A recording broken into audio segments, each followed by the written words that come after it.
আসসালামু আলাইকুম প্রিয় চাকরি প্রত্যাশী ভাই ও বোনেরা, আশা করি সকলেই ভালো আছেন। বর্ডার গার্ড বাংলাদেশে অসামরিক পদে 196 পদের বিশাল একটি নিয়োগ বিজ্ঞপ্তি প্রকাশ করা হয়েছে, যেখানে জিএসসি, এসএসসি, এইচএসসি পাশে নারী পুরুষ উভয় প্রার্থীরা 64 জেলাতে আবেদন করতে পারবেন। এখানে আপনাকে যে পদগুলোতে আবেদন করতে পারবেন: ক্রমিক নং 1, পদের নাম ইমাম আরটি, শূন্যপদের সংখ্যা 3টি, শিক্ষাগত যোগ্যতা ফাজিল। এখানে সকল জেলা প্রার্থীরা আবেদন করতে পারবেন।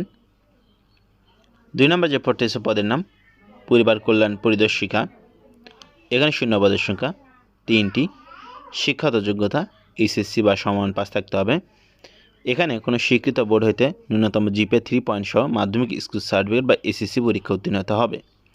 এখানে সকল জেলা প্রার্থীরা আবেদন করতে পারবেন। 3 নম্বর যে পদটি আছে, পদের নাম কমিউনিকেশন টেকনিশিয়ান, বেতন গ্রেড 3, শূন্যপদের সংখ্যা এখানে 5টি, শিক্ষাগত যোগ্যতা কম্পিউটার অথবা ইলেকট্রনিক্স ডিপ্লোমা পাস থাকতে হবে। 4 নম্বর যে পদটি আছে, পদের নাম অফিস সহকারী, বেতন গ্রেড 16, শূন্যপদের সংখ্যা এখানে 60টি, শিক্ষাগত যোগ্যতা এইচএসসি অথবা সমান পাস। 5 নম্বর যে পদটি আছে, পদের নাম ড্রাফটসম্যান, বেতন গ্রেড 16, শূন্যপদের সংখ্যা এখানে 4টি, প্রার্থীর শিক্ষাগত যোগ্যতা এসএসসি অথবা সমান পাস। এখানে কোনো স্বীকৃত বোর্ড হইতে ন্যূনতম জিপিএ 3 পয়েন্ট সহ মাধ্যমিক স্কুল সার্টিফিকেট এসএসসি পরীক্ষা উত্তীর্ণ হলে আবেদন করতে পারবেন। 6 নম্বর যে পদটি আছে, পদের নাম যানবাহন চালক, শূন্যপদের সংখ্যা এখানে 1টি, শিক্ষাগত যোগ্যতা এসএসসি পাস। এখানে আপনাকে বৈধ ড্রাইভিং লাইসেন্স থাকতে হবে।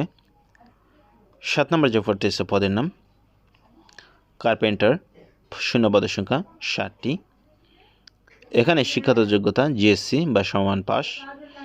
এখানে কোনো স্বীকৃত বোর্ড হইতে ন্যূনতম জুনিয়র স্কুল সার্টিফিকেট বা জিএসসি পরীক্ষায় উত্তীর্ণ হতে হবে।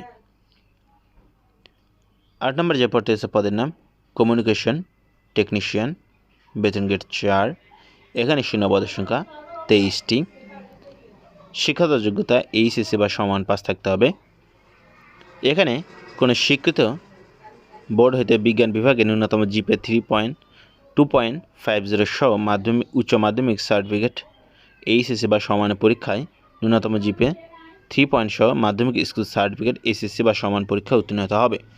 মানে আপনাকে এখানে এসএসসিতে 3 পয়েন্ট পেতে হবে এবং এইচএসসিতে 2.50 পেতে হবে। 9 নম্বর যে পদটি আছে, পদের নাম সহকারী ওভিএম ড্রাইভার, শূন্যপদের সংখ্যা এখানে 9টি, শিক্ষাগত যোগ্যতা এসএসসি বা সমান পাস। এখানে প্রার্থীর কোনো স্বীকৃত বোর্ড হইতে ন্যূনতম জিপিএ 3 পয়েন্ট সহ মাধ্যমিক স্কুল সার্টিফিকেট বা এসএসসি পরীক্ষা উত্তীর্ণ হতে হবে। 10 নম্বর যে পদটি আছে, পদের নাম ইলেকট্রিশিয়ান, শূন্যপদের সংখ্যা এখানে 12টি, প্রার্থীর শিক্ষাগত যোগ্যতা এসএসসি বা সমান পাস। এখানে প্রার্থীর কোনো স্বীকৃত বোর্ড হইতে বিজ্ঞান বিভাগে ন্যূনতম জিপিএ 3 পয়েন্ট সহ মাধ্যমিক স্কুল সার্টিফিকেট বা এসএসসি পরীক্ষা উত্তীর্ণ হতে হবে। 11 নম্বর যে পদটি আছে, পদের নাম বুট মেকার, শূন্যপদের সংখ্যা এখানে 3টি, শিক্ষাগত যোগ্যতা জিএসসি বা সমান পাস। এখানে কোনো স্বীকৃত শিক্ষা বোর্ড হতে জুনিয়র স্কুল সার্টিফিকেট বা জিএসসি পরীক্ষা উত্তীর্ণ হতে হবে। 12 নম্বর যে পদটি আছে, পদের নাম লস্কর, শূন্যপদের সংখ্যা এখানে 2টি, শিক্ষাগত যোগ্যতা জিএসসি বা সমান পাস। 13 নম্বর যে পদটি আছে, পদের নাম ওয়ার্ড বয়, 3 জন, যেখানে জিএসসি পাশে আবেদন করতে পারবেন। 14 নম্বরে অফিস সহায়ক 4 জন, যেখানে জিএসসি বা সমান পাশে উত্তীর্ণ হলে আবেদন করতে পারবেন। 15 নম্বর যে পদটি আছে, পদের নাম আয়া, শূন্যপদের সংখ্যা এখানে 3টি, শিক্ষাগত যোগ্যতা জিএসসি বা সমান পাস। 16 নম্বর যে পদটি আছে, পদের নাম মালি, শূন্যপদের সংখ্যা এখানে 2টি, শিক্ষাগত যোগ্যতা জিএসসি বা সমান পাস থাকতে হবে। 17 নম্বর যে পদটি আছে, পদের নাম ম্যাস ওয়েটার, শূন্যপদের সংখ্যা এখানে 3টি, প্রার্থীর শিক্ষাগত যোগ্যতা জিএসসি বা সমান পাস। কোনো স্বীকৃত বোর্ড হইতে জুনিয়র স্কুল সার্টিফিকেট জিএসসি বা সমান পরীক্ষা উত্তীর্ণ হতে হবে, মানে 8 পাস, বিনা অভিজ্ঞতায় আবেদন করতে পারবেন। 18 নম্বর যে পদটি আছে, পদের নাম বাবুর্চি, শূন্য পদের সংখ্যা এখানে 80টি। শিক্ষাগত যোগ্যতা জিএসসি বা সমান পাস, কোনো স্বীকৃত শিক্ষা বোর্ড হইতে জুনিয়র স্কুল সার্টিফিকেট বা জিএসসি পরীক্ষা উত্তীর্ণ হলে আবেদন করতে পারবেন। সর্বশেষ 22 নম্বর যে পদটি 19 নম্বর যে পদটি পদের নাম পরিচ্ছন্নতা কর্মী, পুরুষ প্রার্থীরা এখানে শুধু আবেদন করতে পারবেন। এখানে শূন্য পদের সংখ্যা 22টি। শিক্ষাগত যোগ্যতা জিএসসি বা সমান পাস, কোনো শিক্ষিত বোর্ড হইতে জুনিয়র স্কুল সার্টিফিকেট বা জিএসসি পরীক্ষা উত্তীর্ণ হলে আবেদন করতে পারবেন। চলুন এবার দেখে নিয়ে যাক আপনার এখানে কীভাবে আবেদন করতে পারবেন এবং আবেদনের জন্য কত বয়স হতে হবে। এখানে কর্তৃপক্ষ বিজ্ঞপ্তিতে উল্লেখিত পদের সংখ্যা হ্রাস বৃদ্ধি করতে পারে।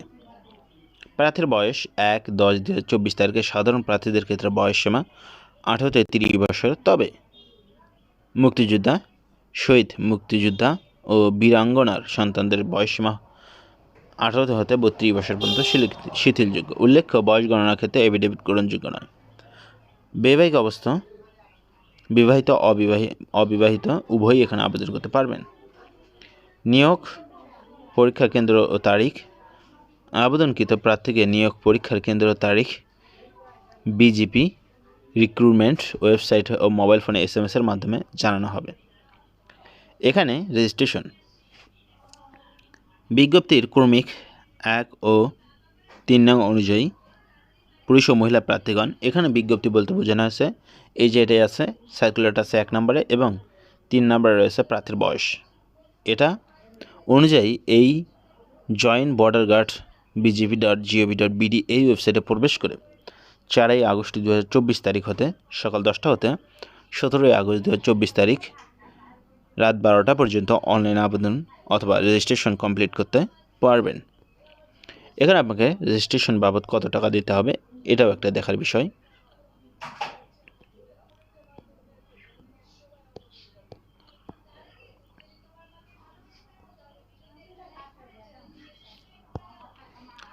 এখানে ভর্তির সময় আবশ্যিকভাবে যা সঙ্গে আনতে হবে: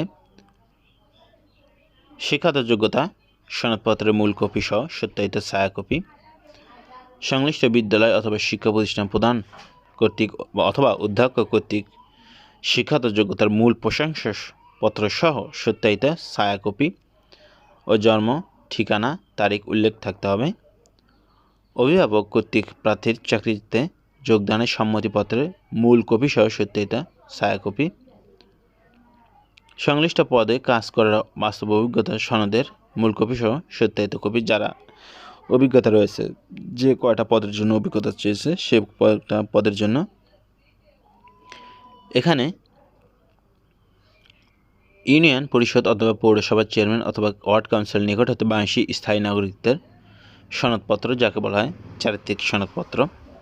প্রথম শ্রেণী গ্যাজেট কর্মকর্তা কর্তৃক চারিত্রিক সনদপত্র মানে বিশেষ কর্মকর্তা দ্বারা সত্যায়িত হতে হবে। 14 তলার নীল ব্যাকগ্রাউন্ড সম্বলিত ল্যাবে প্রিন্টকৃত 11 কপি পাসপোর্ট সাইজের রঙিন ছবি। এখানে 1 কপি ছবি ইউপি চেয়ারম্যান অথবা ওয়ার্ড কাউন্সিল দ্বারা সত্যায়িত হতে হবে, বাকি 10 কপি সত্যায়িত ব্যতীত। এখানে আপনাদেরকে সর্বনিম্ন 100 টাকা এবং সর্বোচ্চ 200 টাকার পেমেন্ট করতে হবে আবেদনের জন্য।